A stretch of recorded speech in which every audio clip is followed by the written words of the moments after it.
Joining me today is Dani Unsworth. Dani is the founding talent lead at Slingshot AI.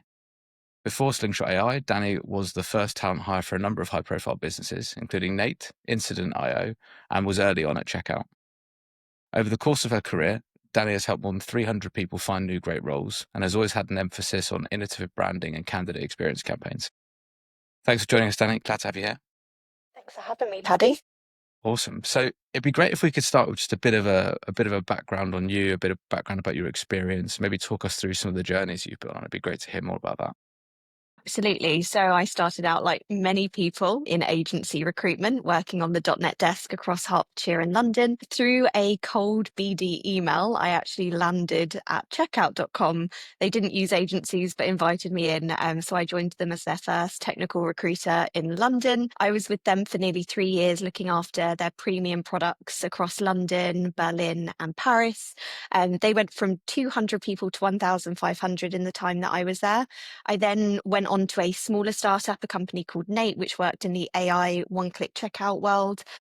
Scaled them from 60 to 150 people in around 8 months. And then got introduced to Instant IO through an engineer that I knew. Joined them at number 15 and took them to just under 100 in a couple of years across London, New York, and most recently San Francisco. And then took a few months out to figure out what I wanted to do next. So went traveling, and then I've ended up here at Slingshot. So joined the team with just under 20 people and looking to go to around 35 to 40 by the end of this year across London and New York. Wow, what a journey. I want to know about this cold outbound that you sent. Tell me, what were you outbounding them as a client or a candidate? How did that happen? As a client, they had a number of engineering roles. I have been taunted with that outreach email for the past kind of 7 years of my life by my old manager, Ollie, and it was awful. So I'm surprised they decided to hire me off of it. Wow, yeah, I think that there should be like a campaign for recruiters where we all have to get the first outbound that we ever sent and share it publicly. It'd be a Be bit like when you have horrific. to share your first email address, Yep, something like it that. would be bad. It'd be very bad. Absolutely amazing. Well, now you're over at a Slingshot. It'd be great if you could tell us a little about what Slingshot does, about the Absolutely. company. So we came about around a year and a half ago, primarily a team of machine learning engineers. They've been working incredibly hard on building the first foundational model for psychology. It is built off around 1 million hours of therapeutic conversation, and they're intending to scale that to around 10 million hours. And off of that, very much building in the space of AI for mental health. Wow, very cool. Very important problem. Thinking back over the course of your career, is there a hire that stands out as like your favorite hire or sort of the best hire that you've ever made? I would go with two. Am I allowed to have two? We'll allow it.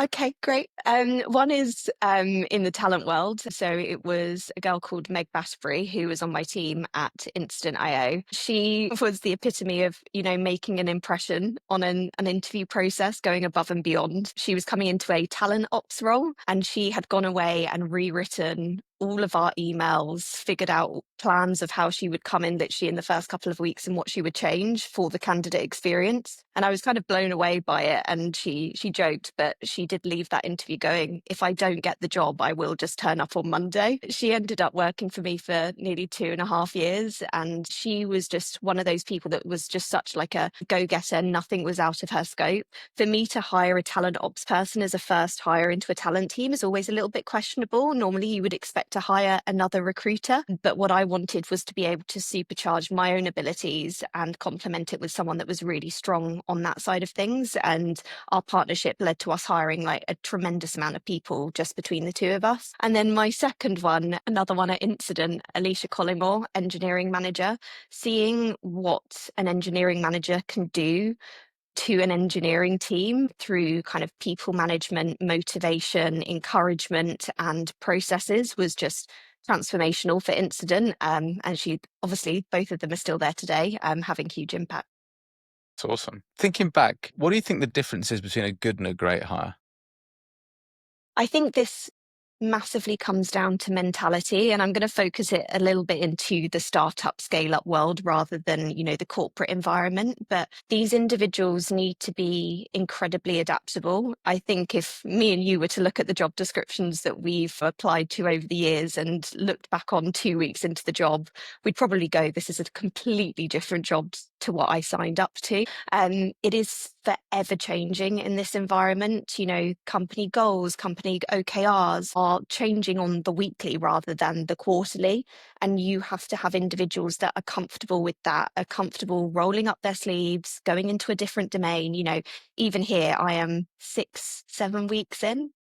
I've been given ideas to the growth team and stuff for our launch that is coming up in a few weeks' time. And all of that is incredibly important in terms of not sticking to your respective department. So sort of broad impact, Absolutely. adaptability. How do Yeah. you look for that? Is that something you can see on paper? Is that something you do in the phone calls that you have with these Yeah. candidates? How do you think about it? I would say it's two things. With CVs, just knowing the tech market and knowing how companies operate, and have hired previous people from those environments, you get a good feel for they're similar in their ways of working. But it definitely comes out on the first recruiter screen. You get a lot. I hate to say that I go off gut on the odd occasion, but sometimes you just get a feel that an individual is going to fit in really well into your way of working. And hopefully you're able to assess for that further later down the line. That's interesting because I guess in many courses that'd be quite contentious. There's been this big push over the last few years for everything to become incredibly standardized and scripted, Mhm. and like I get it, but I do think there is something around judgment. I hesitate to call it gut, but there is something around judgment that's crucial in our roles. How do you think about that? Like when you kind of take a step back, what do you think is triggering like that gut reaction to decide whether someone's a good fit or not? What do you think that really is? I mean, probably 7-8 years of doing it. And that's a really hard thing to say. But, working for so many startups and seeing people on board and seeing them get promoted or potentially become managers later down the line, you just get a feel for what does work in a particular environment. And that's why I have loved staying in a company for, 2-3 years to see that progression of people from their interview process to potentially being heads of department. It also makes it hard just in the talent world of scaling a talent team, right? Because, for me, joining Slingshot as, the 20th employee, bringing in a talent team later down the line, I've had the chance to sit in a room with the founders, with the entire team, and get to know everyone so personally and help scale the team. Someone coming and joining the talent team when we're 50 or 100 people are going to get a very, very different experience where they're not going to meet everyone one on one and know how those people have entered and know how they've transitioned from their first day to their 1 year. So I think translating that is something that I'm actually very conscientious of. And I'm trying to think through, how do I maybe take notes and store that information today to benefit a future joiner of the talent team later down the line? When you think about that, when a new joiner starts and perhaps when it hasn't worked out, have Mm. there ever been kind of like similar patterns or similar things that you observe when people don't work out in a startup? Absolutely. And it's asking questions. I think, it's a fearful environment joining a startup occasionally because you are surrounded by incredibly intelligent individuals and you will experience imposter syndrome to the highest degree. And with that, a lot of people can sink into themselves and just think, I'm not performing, I'm not doing my best job, I'm just going to go heads down and try and deliver and try and meet the requirements. And with that, they just don't ask for help and they don't ask the questions. So when it hits that 3-month mark of, a probation and review, they're wondering why they just didn't ask those questions on the first or second week because they were too scared to speak up. And I think fostering that environment during onboarding and, giving people buddies or spaces to have that Q&A is really fundamental. Makes sense. And I guess were there any, beyond kind of the asking questions, are there any other things that you've seen to be commonalities of people that haven't worked out in startups? It kind of goes back to that point around that mentality of siloing. If you're not willing to jump in and have conversations about the wider business goals and intentions, I think especially in the startup and scale up world, you're just not going to work. You really need that understanding across so many disciplines to understand why your objective and why what you're working on is so important to the overriding mission or vision. Yeah, I always think it's like people who've got the mentality of like, this is my world and I'm going to do everything here, but everything outside of that is someone else's problem. Yeah. Yeah, it just really struggles because the reality is there are no neat and tidy handovers in a startup. Like everything either Absolutely. has to overlap or there's a gap and you have to fill it. But that makes total sense. Over your career, what's been the hardest role you've ever had to work? Design engineer. Okay. So, for context, that's kind of looking like an engineer that's probably done design in the past or vice versa, and is very comfortable on the visualization side, but is also epic when it comes to software engineering. I feel like that role that I had was maybe open 7+ months, and we'd iterated it. We'd spoken to so many people just from a requirements gathering point of view, or speaking to people that we knew we couldn't hire, but we would want to hire if we could. And in the end, we didn't fill it. We ended up just looking for those skill sets actually within the team and with new hires and building it between multiple different individuals. Is that perfect? No, not at all. But again, I think that's where in the startup world, you're probably less aware of everyone's skill set. In large companies sometimes do like these skills gap analyses, and they have a big database of what everyone has experienced, and you don't have that in a startup, but it could be really beneficial. But yeah, it was sad not to fill it, but it was great to see that we managed to hire individuals with those necessary skills. Yeah, I think when someone starts talking about skills gap analysis, my eyes just glaze over. So I can't think of a bigger waste of time for a company with less than Yeah, 5,000 people in it. absolutely. Yeah, well, you would be better off going to the pub. Yeah.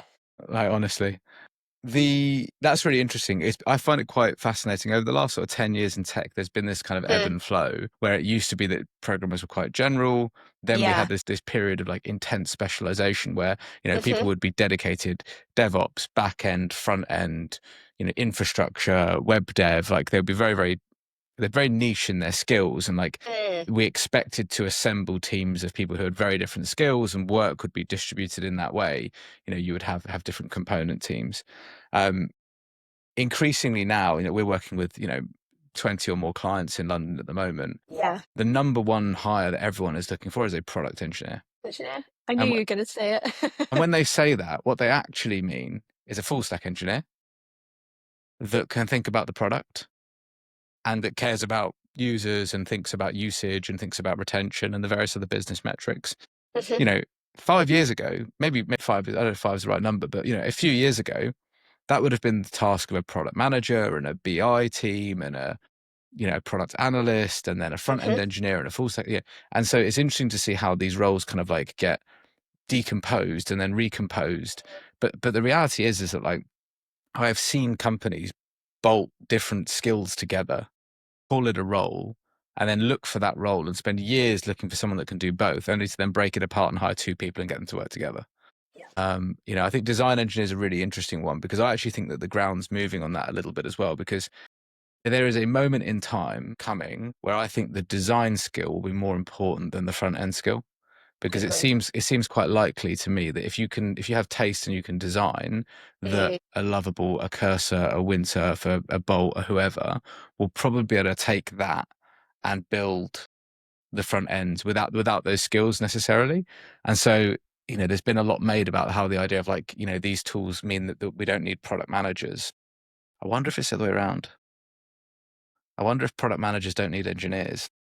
It's going to be an interesting point. I mean, there's been obviously a lot of discussion around like vibe coders recently, and I just think again, I think it's figuring out what the product is you're building, what you need to be shipping, the complexity on the back end. But ultimately, yeah, I think companies are going to probably move forwards with, these incredible tools like Lovable, like Replit, and utilize maybe product managers to design and give a V1 or an MVP. But it strikes me that vibe coding is simply the next expression of natural language programming, right? It's just it is the next abstraction of software engineering. Absolutely. Yeah, interesting. Okay. Well, before we get too far out over our skis talking about things that we don't actually do, we'll come back to talent a bit. What advice would you give to somebody applying for a role today? Obviously, it's a very strange jobs market. Mm, Everybody is hiring. Lots of yeah. people are struggling to hire and get hired. I guess, Mm. how would you approach it? What would be your top tips for a job seeker today or somebody looking for a new role? I suppose number one, I've been that recently. So, using my own experience, but also I'm helping friends. That's that's what you end up doing when you work in the talent world. I think the biggest thing that I've seen a switch in, especially with if you're wanting to go into the startup environment, people are not posting on LinkedIn anymore like they used to. They are heavily relying on network or introductions. And unless you are moving in those circles, you will be forgotten about. And of course, companies are still going to hire people like me in the early days, but Slingshot has been built off the founders basically running talent and building the team based on people that they know and asking for referrals. So I think, if you are looking, you need to build a really close network of people that have that wider network to get you introduced. You need to be clear on who you are and what you have to offer, but also what you are looking for. I think so many people go into the job search now with such broad requirements, and actually you need to make it quite niche, and that's fine. It might be in terms of industry, it might be type of role. One thing that I got taught just before I went traveling was from Michelle Coventry at Creandum. We had a quick conversation, and she was like, I'm asking you to do this short little task. And it was, you want to write down everything that you don't want in your next job, everything you do want in your next job, and what are you willing to flex on? And she was like, write it before you go away and relook at it when you come back. And I kind of kept that piece of paper with me when I started interviewing, when I got home. And I had a number of introductions to different founders that were building out their talent team for the first time. And every time I came off the call, I looked at this sheet of paper and I thought, how did that make me feel? Does that kind of sit, or am I just going to go to the next stage for the sake of it? And it made me really specific about what I wanted to do next, but also it meant I saved a ton of time with having too many conversations. Obviously, I was in the luxury that I had like the option to pick, but in order to then stand out for other people, it is posting on LinkedIn. Like, I've actually seen so many people, like even engineers, just talking more about like what they're working on and building a network that way, just posting once a week. Again, it makes you stand out from the 200 other people applying for those jobs if you are actually showcasing your day to day. So that would be my bit of advice. That's awesome. That's really good advice. And then, let's say somebody's gone and done all of that. They've successfully managed to get an offer from a great company. What advice would you give somebody who's received a job offer? Like, what would you encourage them to think about or potentially to do or also approach that situation?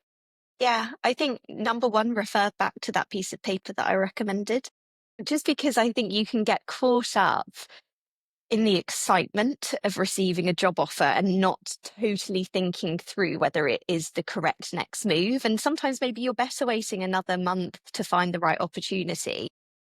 I think additionally, I really recommend asking, especially if it's small stage or, like a startup environment of under 100 people, is trying to meet with other people in the team. So if you're joining engineering, try and have a conversation and informal chat with someone in sales. Build a bigger picture to just the interview process and the team. Really get a feel for how other departments are working and feeling about the product or the company. And if you are going into a particular role that allows this, but have a conversation with the investors. A lot of founders are willing to give you an intro to one or two people that will jump on a quick 15-minute call, and understanding why those investors have invested in the company and their understanding of the mission is a really good way to see if there's synergy, to see if there's potential product market fit, and it gives you that security as well. So yeah, I would say two things: speak to the investors if you get the opportunity to do so, or try and network with someone in the wider business. Yeah, I think that's really good advice. Like, everyone that's come to work at Dex so far, I've really encouraged them to do their diligence on us. Mm. It's not just about us diligencing them through the process, but I want them, Absolutely. and everyone who's come so far has spoken to the investors, spoken to other employees, spoken to, in some instances, like wider network as well. And really, it's kind of like, you need to know what you're getting yourself into. particularly if you're going into a startup, and I see people make this mistake a lot, is that it needs to work, right? You can't come in and do a 6-month stint and then, get out. You really need to get in and make sure you're making good decisions. And the amount of people that make a decision on a new role based on, I don't know, 5 minutes at the end of half a dozen conversations, right? It's just not enough. No, It's it's not. a huge opportunity cost when you take a role, and you need to be really sure. So I think that's 100%. fantastic advice. What do you wish hiring managers knew about hiring? We need you as much as you need us. I think, I've been very, very fortunate in my current and last environment that there was a real hiring culture, and that was coming from the founders. And that's something that I was looking for when I decided to join Slingshot. I wanted people that really saw talent as such an advantage for their business.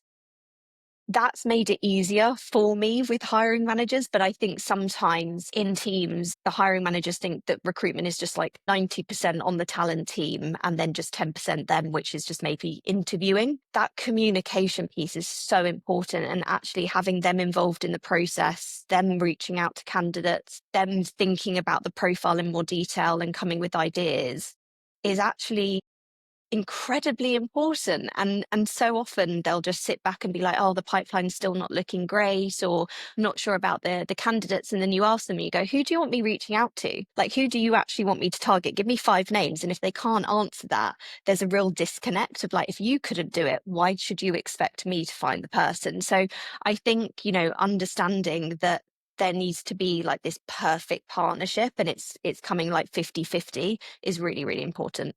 Yeah, I think that's so true. I always say to hiring managers is like, I can't hire anyone. So you hire them.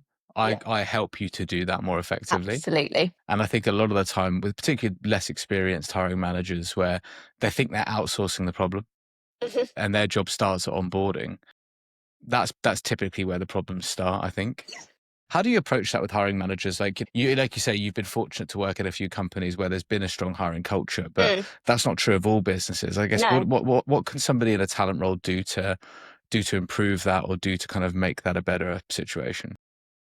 I mean, it starts in the early days of joining and making talent like a really important part of the conversation. I think ultimately for me, I make sure I meet everyone in the team and explain like what my job is, how I potentially might need them, creating a Slack channel, being loud. I post a lot on LinkedIn, but explaining the importance of that.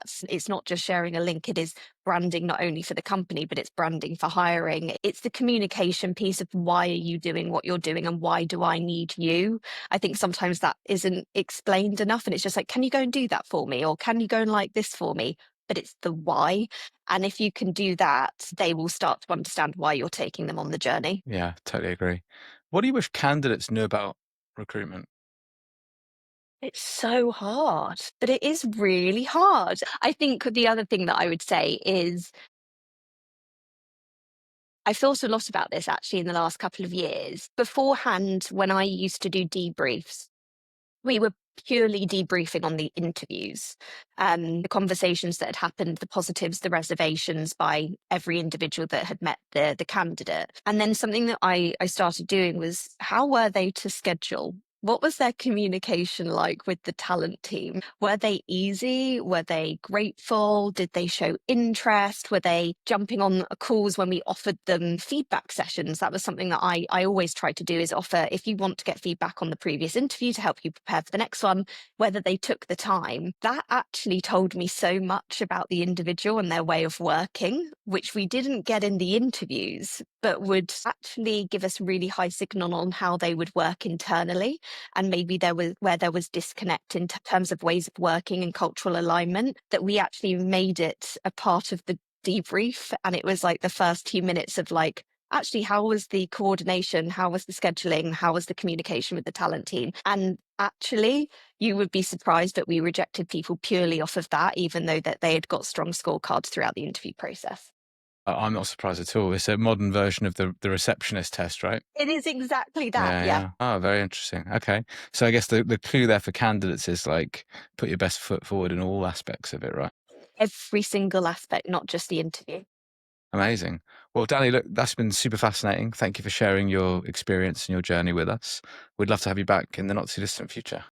Sounds great. Thank you for having me. Awesome.